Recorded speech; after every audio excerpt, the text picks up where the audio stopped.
There's a certain kind of tiredness that sleep doesn't fix. You wake up after 8 hours and still feel like someone pulled the plug halfway through the night. You sit in your chair and feel your bones sink deeper than they used to. Even the things you enjoy, your morning paper, a walk around the block, a phone call with a friend, feel just a little too far away. Not exhausting, just too much. Linda, 72, felt it first in the mornings. She'd open her eyes and lie there, not because she wanted to sleep longer, but because the idea of moving felt heavy. Her coffee didn't help like it used to. Neither did the vitamins or the naps. And the strangest part? She wasn't sick. Her checkups were fine. Her labs looked good, but the energy was gone, and no one could tell her why. If any of this sounds familiar, you're not alone. Thousands of people after 60 and 70 experience persistent low energy, even when they're doing all the right things. And the worst part? They often start blaming themselves. Maybe I'm just lazy. Maybe I'm slowing down. Maybe this is just what aging feels like. But that's not the truth. The truth is, energy doesn't just disappear. It leaks, quietly, slowly, from the places we forget to notice.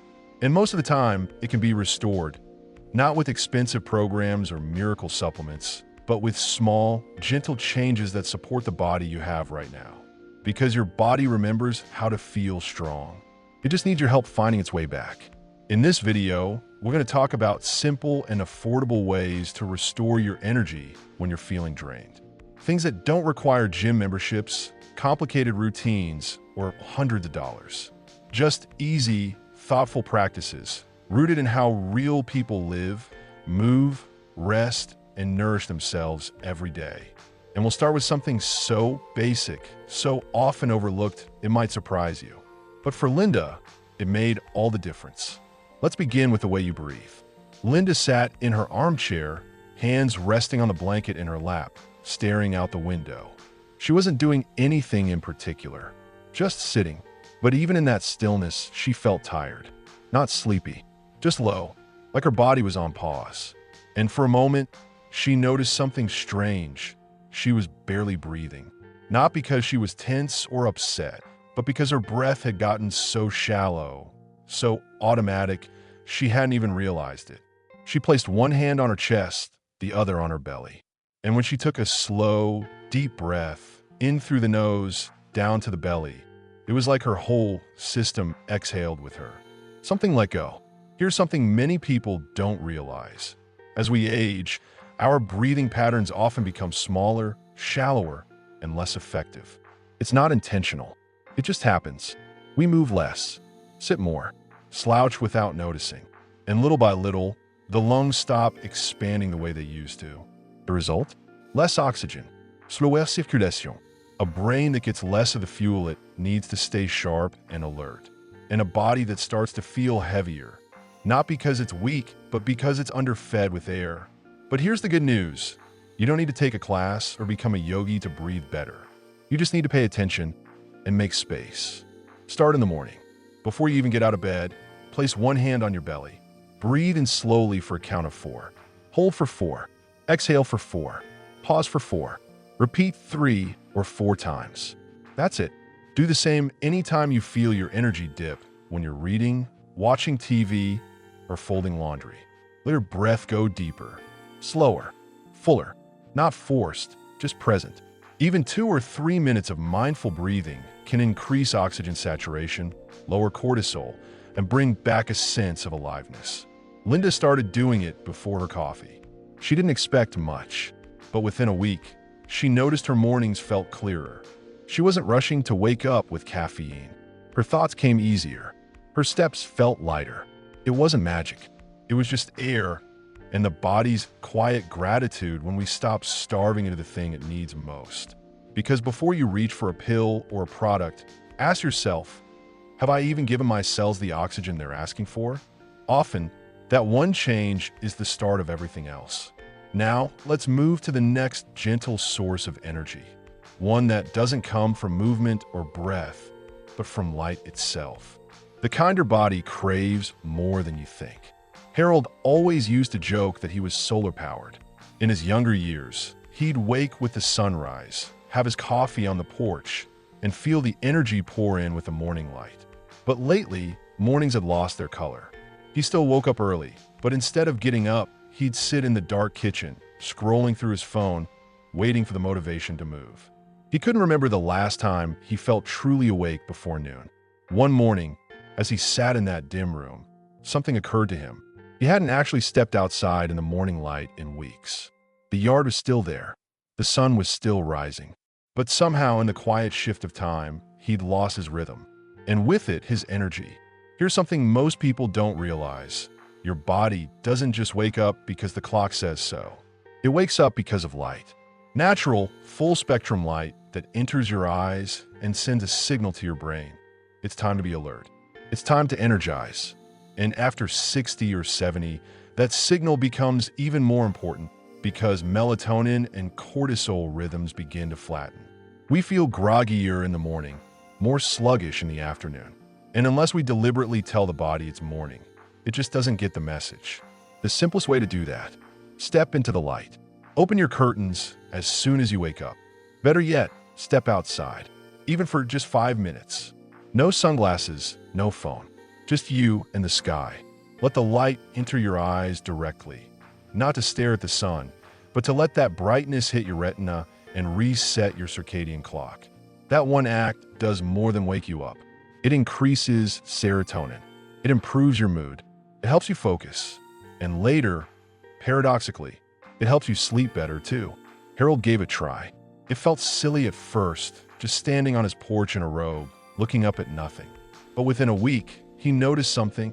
He was more alert during breakfast. He didn't need that second cup of coffee. And for the first time in months, he didn't feel like collapsing at 3 p.m. He didn't start running laps or drinking energy drinks. He just went outside. And that simple habit became his favorite part of the day. Because light is not just illumination. It's information, a message to your body. We're awake now. You can start. So before you look for what's wrong, ask yourself, have I given my body light today? Often, that answer alone explains the fog, the fatigue, the flatness. Now let's move to the next source of energy. Something even more overlooked than light. Something soft, restoring, and surprisingly powerful: stillness. Elaine had always thought of herself as a doer. She didn't like sitting still. Her hands needed to be moving, folding laundry, chopping vegetables, reorganizing drawers that didn't need reorganizing. Even after retirement, her days were filled with errands, volunteering, helping her kids, baking for the neighbors. She told herself that staying busy was the key to staying young. But lately, something had shifted. She was still doing all the same things, but each task left her a little more drained than the last. Her shoulders stayed tight. Her brain felt foggy by afternoon. And even though she was doing less than when she was 40, she felt more exhausted than ever. One day, her daughter asked, "When was the last time you just sat down and did nothing?" Elaine paused. Not for rest, not to nap, just nothing. She couldn't remember. Here's something no one teaches us.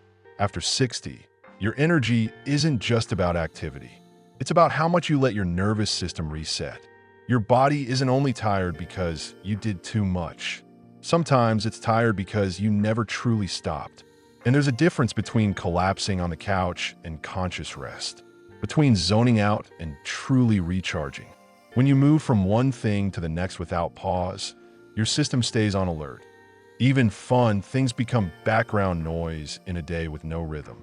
But when you create intentional stillness, 5 minutes here, 10 minutes there, you give your brain and body a moment to exhale. Elaine started small. She set a timer, just 7 minutes in the late morning. She turned off the TV, left the laundry. She sat in her favorite chair with a soft blanket and closed her eyes. Not to sleep, just to be. The first few days, she felt fidgety. But by the end of the week, those few minutes became sacred. Her thoughts softened. Her shoulders relaxed. And she noticed she had more energy, not because she did less, but because she allowed more space between the doing. You don't need to meditate on a mountain or spend an hour in silence. Just pause, breathe, feel your body in the chair, listen to the quiet. Even 5 minutes of stillness, truly present, not distracted, can lower cortisol, improve heart rate, and restore your sense of control. The world will keep spinning, but you don't have to spin with it. And sometimes, the most radical act of energy restoration is simply telling your body, you don't have to do anything right now. Now let's talk about something that affects energy in a quieter, but just as powerful way. It's not about rest or breath or light. It's about what you feed your body and how little it sometimes gets of what it truly needs. Frank always thought he ate pretty well. Toast and jam for breakfast, a turkey sandwich for lunch, a warm dinner, sometimes pasta, sometimes meatloaf, maybe a cookie or two afterward. Nothing fancy, nothing extreme. But by mid-afternoon, he was always dragging. He'd sit in his chair with the TV on and feel like he was moving through molasses. His eyelids heavy, his thoughts slow, and no matter how much coffee he drank, it barely touched the fog. One afternoon, while waiting for a refill at the pharmacy, he overheard two women talking. One said, "Since I started adding more greens and protein at lunch, I don't even need a nap anymore." Frank raised an eyebrow. Greens? For lunch? That night, he went home and thought about it. Could food be stealing his energy and giving nothing back? Here's the truth most people aren't told after 60. Your body processes food differently than it used to.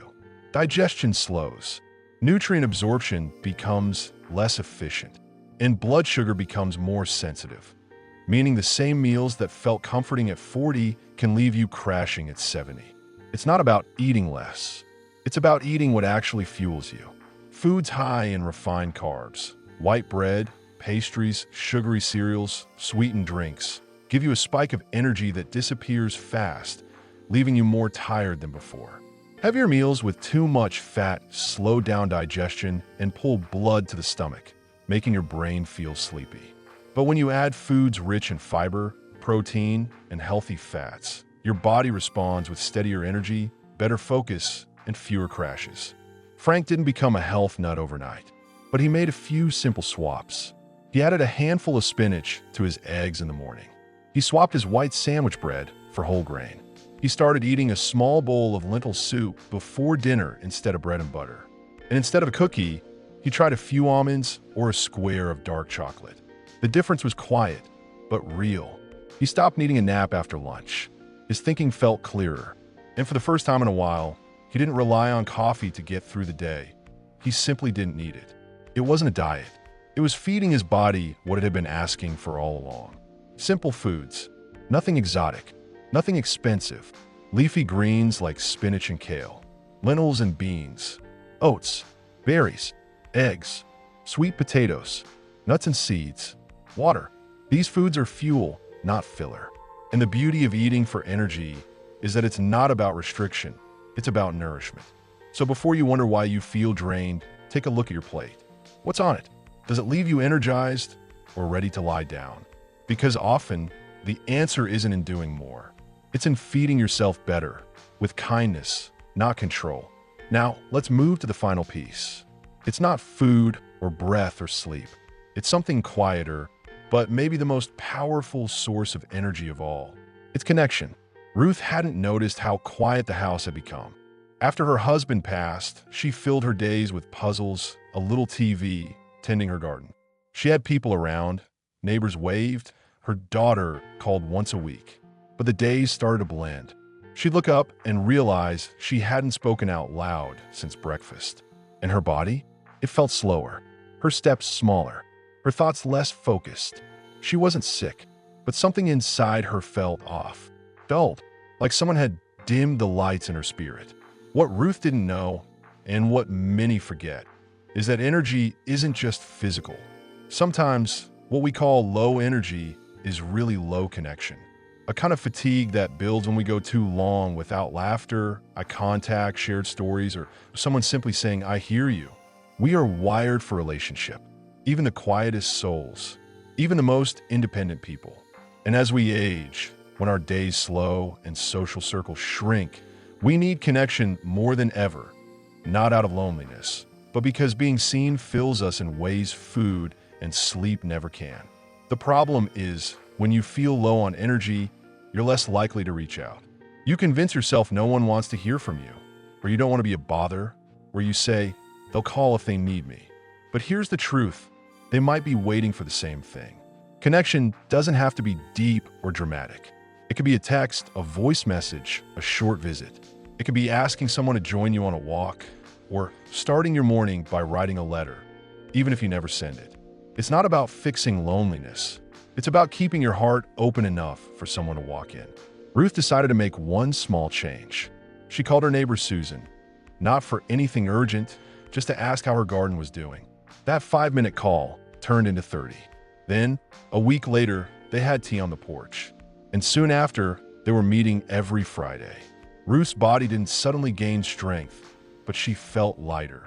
She stood taller. She moved with more purpose. Not because her legs were stronger, but because her heart was.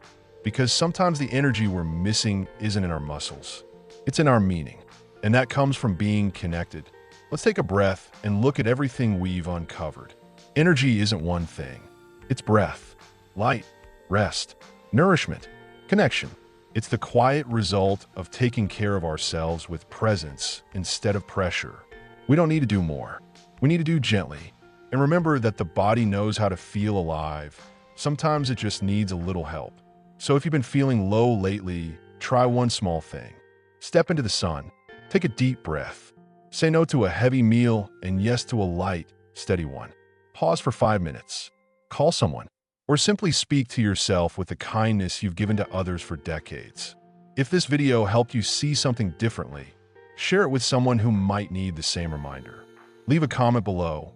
What brings you energy when you feel low? What helps you come back to yourself?